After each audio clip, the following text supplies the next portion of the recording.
Thank you. Okay, that was humbling. I know a lot of you, and what a privilege to be here at Primary Purpose and speak in front of you. It's been some years. But I'm Mike Fortner. I'm alcoholic. Sobriety date is May 18th, 2012. So I just celebrated 10 years in May. So which is crazy. That's really, it's mind blowing. Just happened day at a time. Kind of nervous. I haven't done this in a few before. Really, the pandemic hit. I haven't spoke since. So I'm just going to roll with it. I just kind of do the timeline thing. So I've got AA history in my family. My dad got sober in 1984. I was born several years later. The older I get, the more I shake that right up, But I was born several years later, and so as an infant, as a kid, I was coming in and out of rooms. I didn't really know anything about AA. I just knew that he had a lot of friends and he knew a lot of people. It seemed like the first traumatizing thing that happened in my life was my parents' divorce at the age of 6. There were some pretty bad allegations. It was a really nasty divorce. And looking back over the years I've been sober and my inventories, I do believe that's where my fears were first created. The fear of abandonment, the unworthiness, just those feelings of being different in school. People's parents dropped them off, picked them up. It was I just felt different. I always felt different on the playground. I didn't, even if I had friends around me, we were playing, I just always felt different. I wasn't really an introvert. I was pretty, what they call a class clown. Like I sought attention. I needed it. I fiended for the attention of other people. And right out the bat in school, I was pretty wild. I grew up in a mobile home park, and there was very diverse. There was a lot of different people there, a lot of things going on. My dad was sober at the time. He had got his electrical license the year I was born. Was trying to build his business, and I'll never forget, there was a kid in the neighborhood who was born with a lazy eye, and his dad hustled drugs to get the money to get his eye surgery. And I'll never forget, I thought that was like the coolest thing in the world. I don't know why I idolized it. I idolized it. There was the hip-hop scene in the early 90s, and I listened to 102 Jams, and everything they said I liked. So I was just drawn to that lifestyle immediately. Dad said when I was a kid, 7, 8 years old, we'd be riding through neighborhoods, and I'd say, "You think this is where they got the drugs at?" And he'd be like, "That's just, yeah, but what does that even pertain to?" He told me this later on. So something's off. I think I was born an alcoholic, second generation alcoholic. I started, basically experimenting probably around the age of 9 years old with some things. There are some dry goods in my story. I'm not going to harp on it. That's just how my alcoholism started off. I didn't start drinking until I got put on probation. And I couldn't do the other stuff no more, to be honest with you. And then I fell in love with that. So probably about 15 years old is when I really started drinking. My first drink, I remember going to a PJ party. It was out in Pine Bluff. And PJ goes down pretty good. I tasted beer. I tasted some liquor. It was hot. But PJ was hitting. And it was like, I could drink solo cups of that stuff. And when I got that rush in my stomach, I call it the clown faces jumping around in my stomach, and that warm sensation, I couldn't get enough. There was never a point of being like, okay, you're feeling pretty good, let's chill out. It was like, man, I got to get some more of that. Let's see if it'll enhance. And that's how my drinking went. It never stopped from that. When I put an alcohol substance in my body, I got to have more. There's no limitations to where I need to be. I'm trying to be way over here. And there's some young people in here tonight. I was talking to Steve before the meeting. I stayed in trouble really throughout. My first trouble, I was in 6th grade and got caught with some stuff and had to go see the resource officer and got suspended from school. Came back the same week later, got in trouble again and got sent back out. So that's how of much of a attention seeker I was. I liked it. And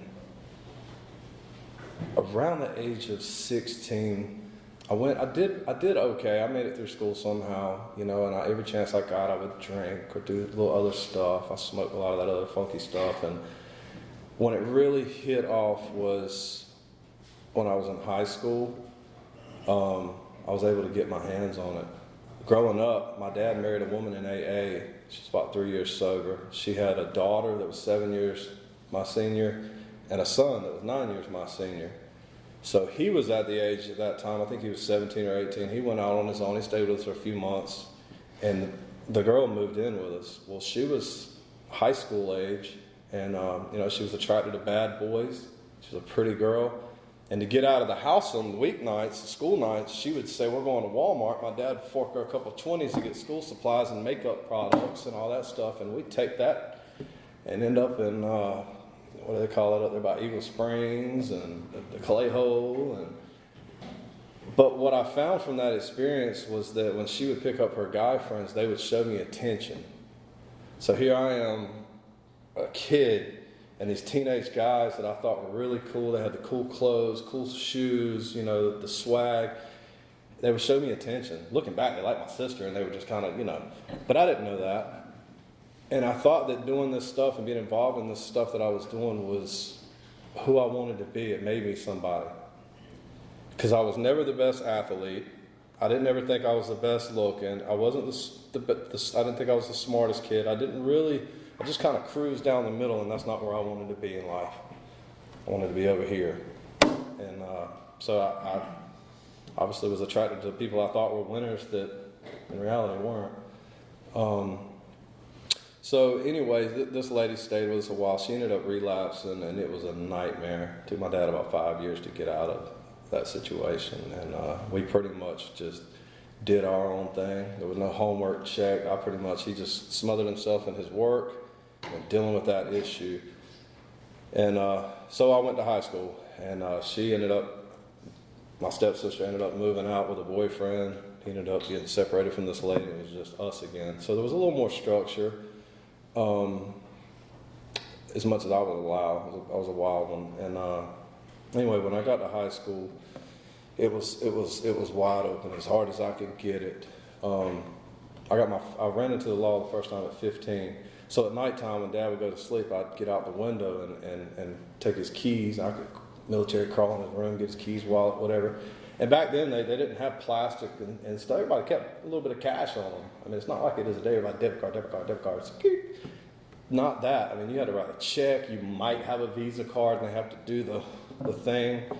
So he kept a little cash on him to buy groceries and stuff every week, and I'd go in there and take it. And he didn't keep a good eye on it. And then I'd take his car in the middle of the night and drive all the way from Southern Pines, where I grew up, down to Hope County to Fayetteville. And I'd always get back, and I'd turn that thing off coming down the road. I'd get some speed up, and lose the power steering, and I could get it just right. Well, one night he woke up, and his toilet was facing the driveway. He looked out that window and seen his brand new SUV was gone. And he locked me. He had me locked up. They come and got me, but I had the keys. So it was unauthorized use of motor vehicles, so it was a misdemeanor. They wrote me a ticket, took me downtown, and took me to the high school to drop me off. And, were trying to scare me. And I was like, please drop me off on the side. I don't want to be seen. That was my first little, and that didn't scare me. It was just like, I actually thought it was kind of cool. I probably boasted about it a lot. I was a cool kid. I got locked up. And it wasn't a year later that I caught some serious felonies. I caught a couple felonies for drug charges, and actually it was at my house. I'd run away, and the sheriff's department was there when I got back, and I come back and took the stuff and shoved it under the building with a lawnmower in it, and they were standing in the window watching me. And, the sheriff, he was a friend of my dad, said, what do you want to do? He said, I'm done with him. I don't want him in my house. I don't care what you're doing, do your job. And he did. He locked me up. He called in the narcotics officers. They come lock me up, put me in J block, juvenile block. And I begged for him to get me out. I knew he had the means to get me out. Come get me. He wouldn't get me. He'd come see me in that little window, And I beat myself up trying to get out. They're jumping me in here, and I was the only one in there. He didn't know that. They had me isolated, you know. It's like trying to hit myself and swell my face up so he might bond me out. It was a pretty miserable time. So when I got out, I told you I was a pretty slick guy. So he had a big gun safe, and he was a contractor. So sometimes clients would pay with cash. He'd put it in the safe. When he got around to it, he'd take it to the bank or whatever he did with it. But I somehow got the only key. There was a key lock in it, and then there was another key on his keychain. So I ended up one night getting the key off the keychain because you had to unlock it before you could even turn the dial. I got the dial up, got the spare key out, and had a key to his safe. And little did he know, when he bonded me out, he went back to that to get money out for Christmas presents, and there was no money left. And so he come to me and he said, "All right, you got an ultimatum here. There's a couple things going to happen. Literally, couple. You're going back to jail, or you're going to treatment." And being that he was in the AA community, a place down here used to be called Bethesda Link. I don't know what it is now, but it's the same one that's right beside Bethesda. He got me in there. They were a little reluctant. They interview you, and they want to see the willingness. I didn't have it. I just wanted to get out of trouble. So they accepted me. They gave me a few days before they took me in, and I thought my life was over. I'll never forget pulling up at 16 years old. I pulled up at McDonald's, and I give away all my CDs, and I give away everything. Like, my life was over. It's 6 months. But my life was over. It was over. It was like I was going to pass away or something. I don't know what I was thinking. But so I went to that, and you know what? That was a great program. It really, aside from my dad trying to bring me to meetings and introduce me to AA, it was a little different experience because it was other people, outsiders, that introduced. I wasn't going to listen to a thing he had to say. He was wrong. You know what I mean? But I just didn't want it. I compared. I sat around and compared myself with these other kids, and some of these kids come in bad, living on the streets, just using IV drugs, you name it, they did it. And I compared myself that I'm not that bad. If everybody just leave me alone and let me drink and smoke weed, I'd be just fine. Let me alone, give me a little money, let me do my thing. You got it, that type attitude. And I ended up getting kicked out. I stayed on the first step. So how it works is you start going through, back then it did, you went through steps, and as you progress, you became like a peer counselor, and I stayed on level 1. They bumped me up to 2, and then they take me back down. It was a ride. But I ended up, it was co-ed, and I ended up getting myself into some trouble, and they let me go. And I remember my dad picked me up. He's like, "What you gonna do?" I'm gonna continue to go to meetings. I was gonna tell him whatever he wanted to hear. I had no interest in doing that. I was trying to go right back to where I was. And the cool thing with that, I did school in there, so we got over on the DMV where I could get my license. And anyway, I didn't never go back to school. I ended up going to work doing electrical for him, and it got in trouble again. Within 11 months of the first time, I got the same exact charges I had the last time. Exact same. But the same thing. There's a little bit more, but it's the same thing on the paperwork. And that time I went to jail again. I think he left me in there 2 or 3 weeks. Finally, he always come and got me out. I give him a sob story. Parents are our biggest enabler sometimes. And anyway, after that, it was pretty much, you're going to work, you work, whatever, or you're going to get out. And so I was like, I'll work. And we stretched that thing out. I remember seeing my lawyer was in the rooms. He's passed on now, but I went in. I wanted to know how much money did it take to make this go away, like it worked like that. He wanted to talk about baseball and the Red Sox and recovery. And finally, I bluntly asked, he said, "It just don't work like that, Mike. The court system don't work like that." It's like, man, but it does in the movies, Anyway, so I got put on probation, and then he did good. I got 3 years probation. I had all those priors, and that is when my alcoholism took off, because they put me on supervised probation, and I had a drug test every 30 days. Well, the probation officer I got was like, "You're going to get one in 24 days. Well, little did I know, I wouldn't be able to clear out all those years of all that stuff in that amount of time. And looking back, I think I blacked out one night, and my friend's mom was dying from cancer, and I ate some of her stuff too. So that might have had a factor. But anyway, I went through the levels of probation quickly, like really quickly. And, the probation officer could give me up, said, I can't help you, I'm going to give you somebody that can. Walked in this lady's office, she said, I'm your new mother. We're going to get along good. She didn't know I had mommy issues, So anyway, but my alcoholism took off because I did. They finally got it down to where at least once a week I was drug tested and I was stuck at the house. And so I would sit in my room and drink. That was all I had to do. And then I found my dad was dating this girl, this lady, and she had a house in Pine Bluff. So he'd go over there on the weekends, and it was a free-for-all at my house. Like it was a party every weekend. People never come by. She had my little monitor thing, so she knew I was home. And she never come by. She never once come by. She probably didn't want to send me to prison. Looking back now, she did not want to send me to prison. But that's when it took off. Blackouts. We mixed it with everything. You name it, it went on at my house for about a year.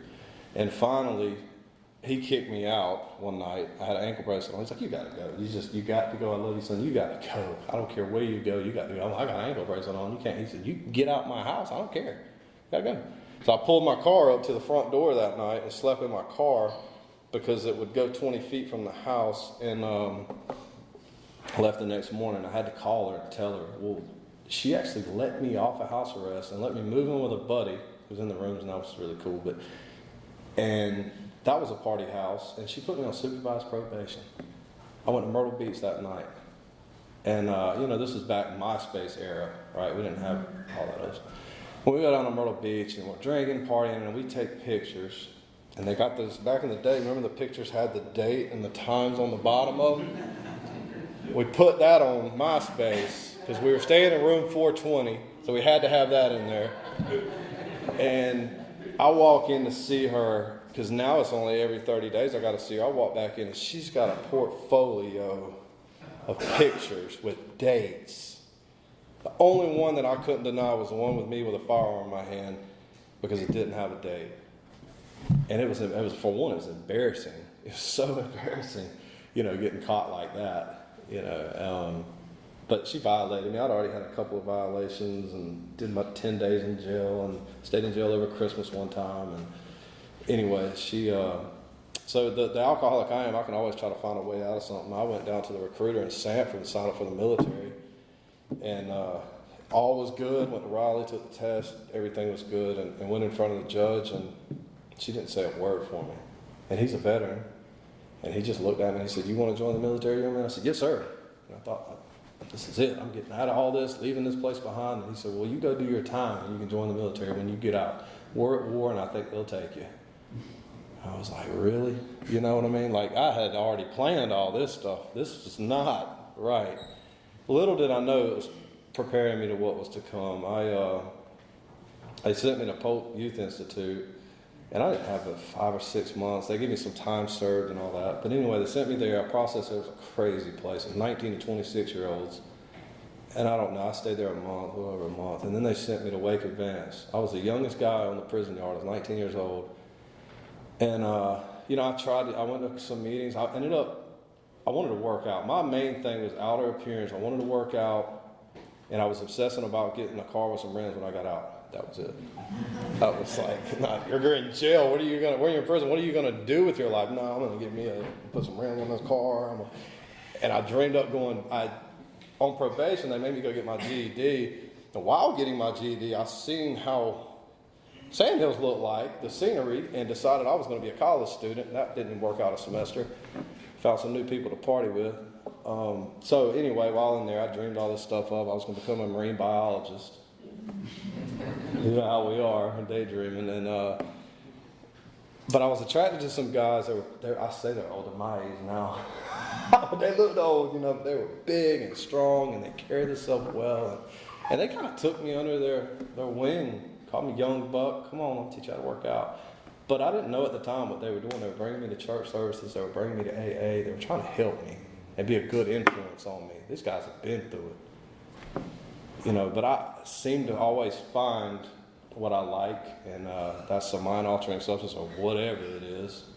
And I just didn't make it through that place. They give you a drug test before you get out, and I dumped the cup. I don't even know how he turned his head, boom, I hit him. Don't know how I got away with that. They would have sent me back, they would have stretched me out time-wise, but I made it. I manipulated my way out of that one. And when I got out, all that was behind me. So it was on. I mean, it was full-fledged, no bars. I didn't have probation. I was old enough that my dad wouldn't mess with me.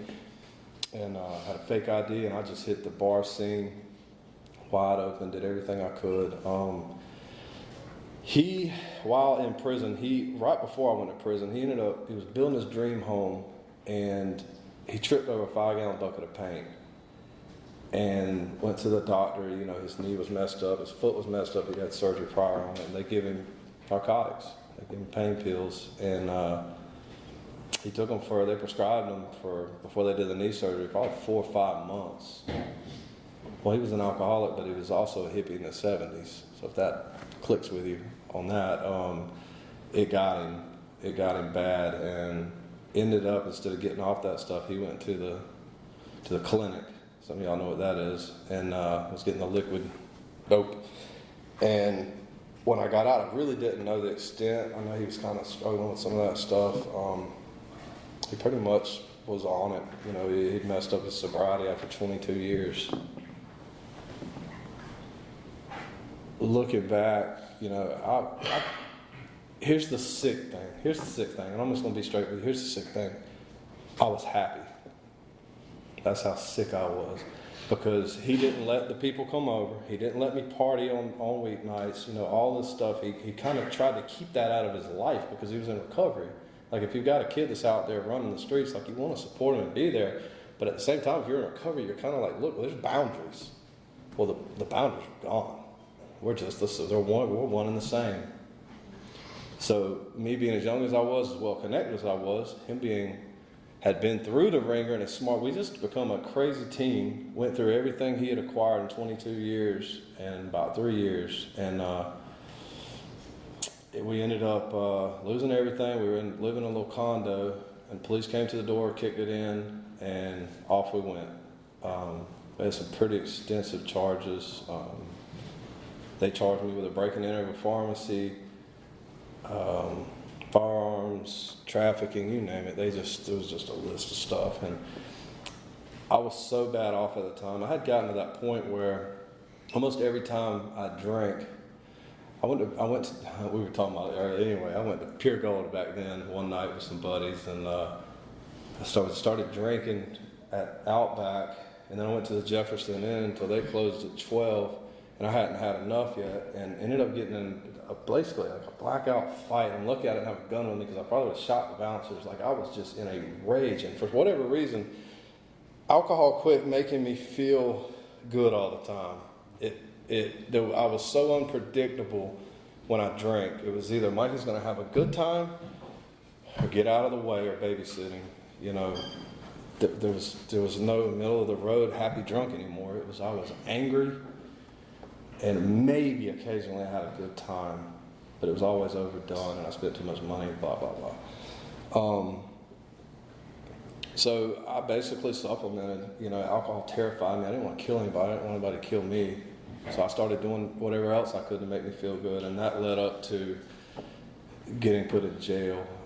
He went, and he and I both stayed in a holding cell. I need to hurry up. We both stayed in a holding cell for about a week before they felt that it was safe to put us in general population because we were so sick. I never knew what a withdrawal was. Never dealt with it, never been through it. I used to say, I'm withdrawing. You're just getting heat flashes. Boy, you don't know what a withdrawal is. But I found out it was about 6 weeks of hell. Horrible. I didn't eat. I was weak. Here I am in jail, and people are giving me milks and food. If you've ever been in jail with no canteen before, that is a big deal. They felt like I was going to die. Jailers don't care. Whatever. You don't eat. They take your food. Whatever. That's not their problem. I felt a sigh almost. It was like when this happened, For one, I didn't think I was going to get about 4 or 5 years, and I had a workout plan already planned when I got feeling better.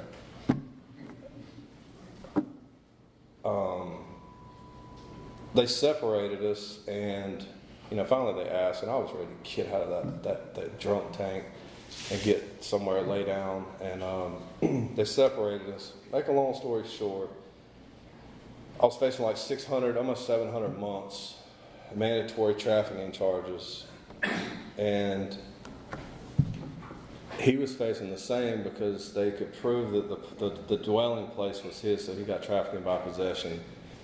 And you know what? And the DAs were going to fry one of us. They pretty much said, "You're the target."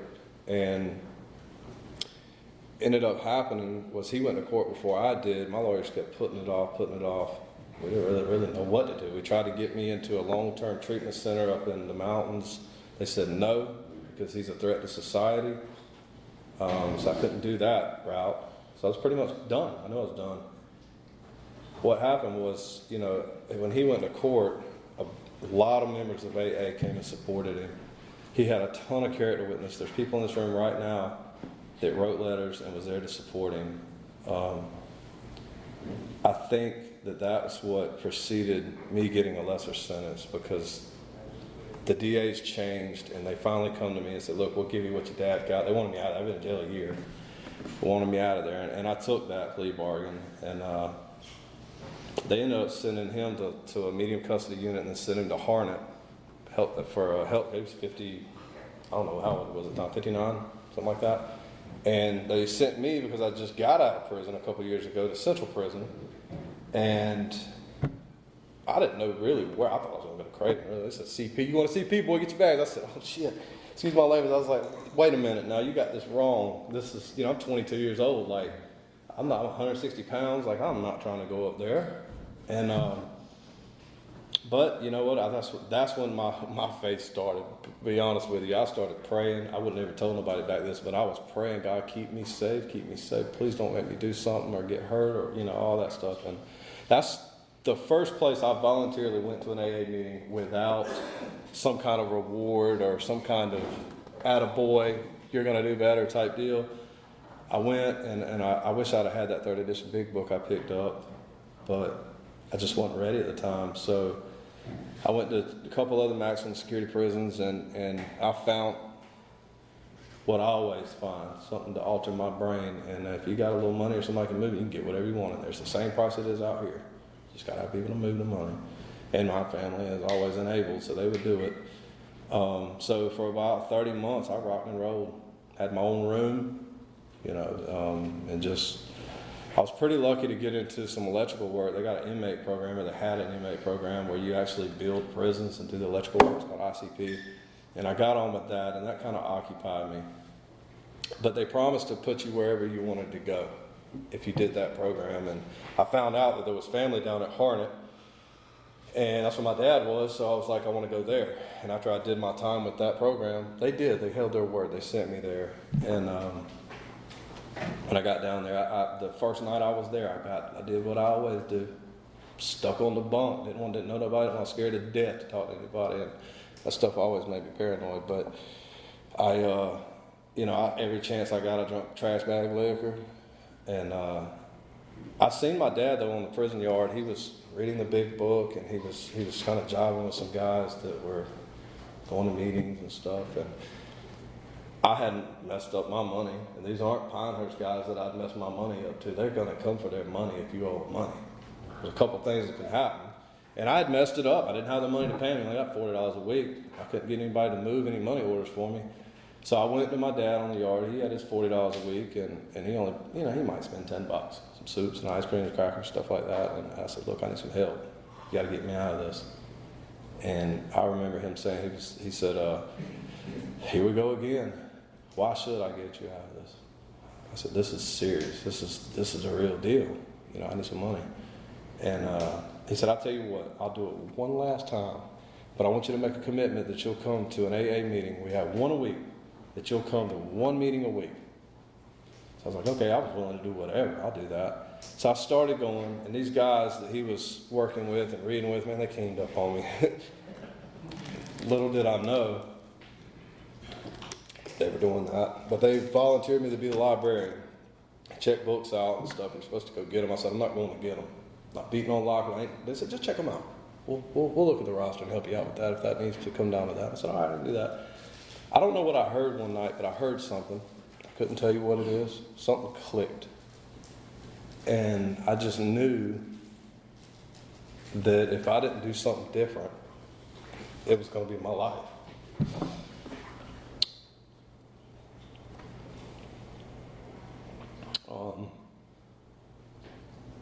I didn't know what to do. So, I asked for some help for the first time really in my life. And I asked my dad, and he said, I can't sponsor you. You would never listen to anything I got to say. He said, but I know somebody that I think would be a good fit for you. He pointed this guy out to me. He had long hair, and I'm like, you sitting with this guy walking around the yard. I'm 24 years old, but I did it, and thank God I did it. Dude was pretty cool, man. Come to find out, he had a murder charge, and he'd been in recovery on the streets, been in the church, and he got away from it, and he committed a murder one night under the influence of alcohol. And he took me through the steps, took me through the book, sitting right out there on the grass.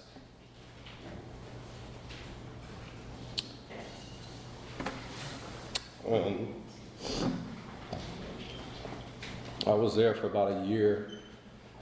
I picked up my first one-year chip there. We got separated. They sent my dad to what do they call it down in Hope County? Anyway, they're closed now, but it was a medical camp, and they sent me to Sanford. I did not want to go to Sanford. I put in for Orange because they had all the programs, but God had other plans. Sent me to Sanford. I'm like, I tried everything. I worried people to death to get me where I wanted to go, but he had other plans, and that's where I met my current sponsor today, who's been sponsoring me over 9 years, and John Kay. And anyway, we started corresponding through the mail. I jumped right into AA. I knew what I needed to do. I jumped right into the deal, and anyway, I ended up getting to go out in the community after a few. It didn't happen on my schedule, but I did get to have those benefits. When I was released, I had about 5 years sober, a little over 5 years, and I'd sponsored a lot of guys. It was a really neat experience, but the gates were open. And my mom was like, you want me to come get you?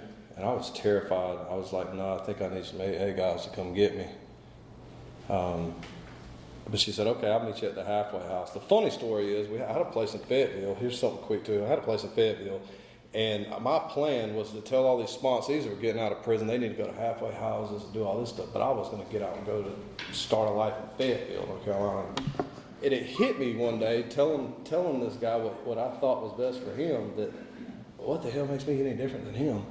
I don't have anything. I don't have no way. I don't have any connections other than the sponsor. And I told my sponsor that, and he just looked at me. You think?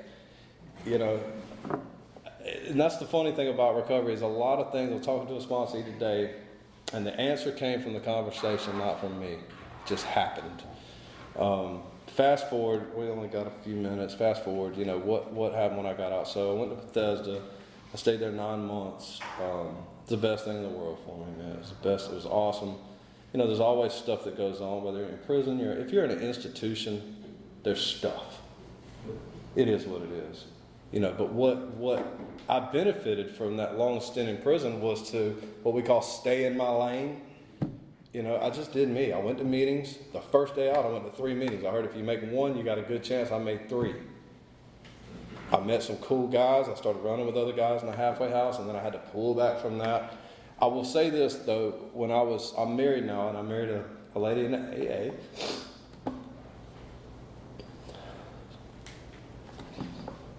But before I was married, we started in a serious relationship. The closest I've ever come to drinking was chasing women. Was chasing women and being in recovery, and the actions that come along with that, the behaviors, is the most toxic that this brain has been since I've been sober. And I just want to put that out there. And thank God that I met the person I met and decided that I did want to start a life and all that stuff. So there's been a lot of ups and downs. My dad passed away while in prison.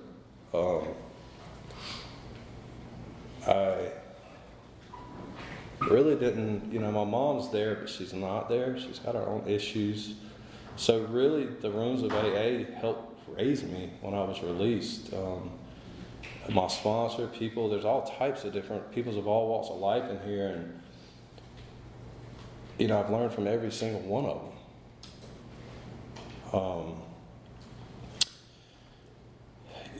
I went to work a couple of different places. I started at the bottom doing electrical with a lot of experience, and I applied to get an electrical license 2-3 times. They kept turning me down. They wanted this, they wanted that, explain your record.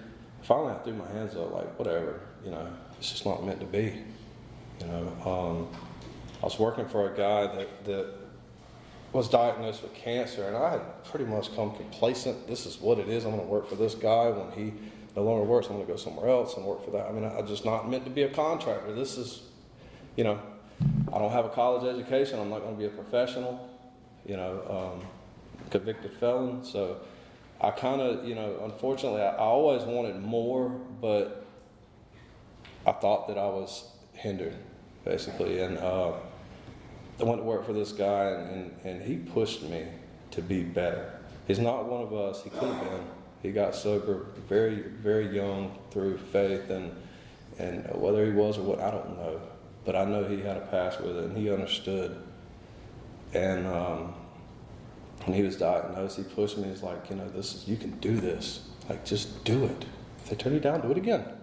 It's going to hurt. It's a stamp. So I continued to press, and he lit the fire under me, and I finally got accepted to take my electrical exam, passed it, and I felt it on my heart to help this guy. I got to basically experience that a lot of people don't get, to have worked for somebody that has had a business since 1985, that was established, and learn how that business worked, and at the same time help him go to Arizona for a year and get treatment. It was a twofold deal, because I am an alcoholic. I'm very selfish. I love money. I love, things that make me feel, and I knew that if I were to branch out with electrical license, I could make a lot more money than I made working for somebody else. But at the same time, I knew that it wasn't the right thing to do. Like, my heartstrings were pulled, and thank God I listened to it, for whatever reason. Because, my natural instinct is to not do right. AA's helped me to do right. I remember people telling me a long time ago, the rules apply to you. They apply. Whatever, for whatever reason, I've never thought the rules apply to me. They apply to you guys, but they don't apply to me. But they do. And thank goodness AA's taught me that, and how to have boundaries, how to work on balance in my life, how to work on a relationship with God. I've had the opportunities. My watch, right, is it like 12 till? That what y'all got? Okay. So I've had the opportunity to do some cool spiritual retreats. That's phenomenal. That's been a big part of my recovery. Anytime that I'm asked to do something, I do it. I didn't want to speak tonight. Like, I was like, man. And I'll tell you something else that's kind of changed with me too as times went on. Early in recovery, I didn't get emotional that much when I spoke. And recovery gives us a good life in whatever direction that may be. We're all each different individuals and have different paths, but life is so much better. We were in a meeting, I guess it was last night, and I didn't share it, but I was listening. And a guy basically turned into almost a gratitude meeting. And, we were talking about the things the blessings that Alcoholics Anonymous has given us. And it's like, how do you even put that into words? How can you put it into words? You can't. You can't. Somebody this, in my opinion, for me, to try to put that into words, I'd sit up here and cry like a baby, because it's so real and it's been so good to me. I see newcomers come in all the time, and it's like, they leave before the miracle happens. It's just like you want to just shake them and say, just wait. Just hang in there. Get over the hump. Get through what you're getting through, because life happens. There's losses, there's financial trouble, there's divorces, there's all kinds. Life happens, but we have tools to get through them, And once we get over those little humps and get through it, it gets back better again. We get some peace, as long as we don't dwell on it. If we really thoroughly work that, then we don't dwell on it anymore. We move on, we do right, keep it moving. It just kind of, it works out. I think today I get more balled up over the little molehills, what they call them, I guess, than the big stuff. I just kind of take that leaps and bounds, and the little stuff, if somebody looks at me wrong, I can think about that for hours. Like, what is wrong with you? You know, I stay connected, and I'm grateful to be here. I'm grateful to speak in front of this group. I don't know if I said my home group is Vass. This was my home group at one time, but I lived like 3 miles from Vass and started going down there, and life gets good. I got a family, I got a business, just a lot going on. But I always try to make one meeting a week. And if I don't, I'm a crazy man. You know, I don't suggest that for somebody coming in. They don't listen to me and say, oh, I can only make a meeting. He said he did good, he made a meeting a week. No, it's just with kids and things happening. You know, this is two in a row right here. But anytime somebody's asked me, I always try to come up here and speak or chair a meeting or do whatever. I don't get asked as much as I used to, so maybe I'm not making myself as available as I should. Come to think of it. But I'm grateful to be here, grateful to see some familiar faces, some good friends. There's some good people in here that I know and haven't seen in a while. And it's so good to see you guys. And thank you for everything you've shared and your support along my journey. So thanks, y'all.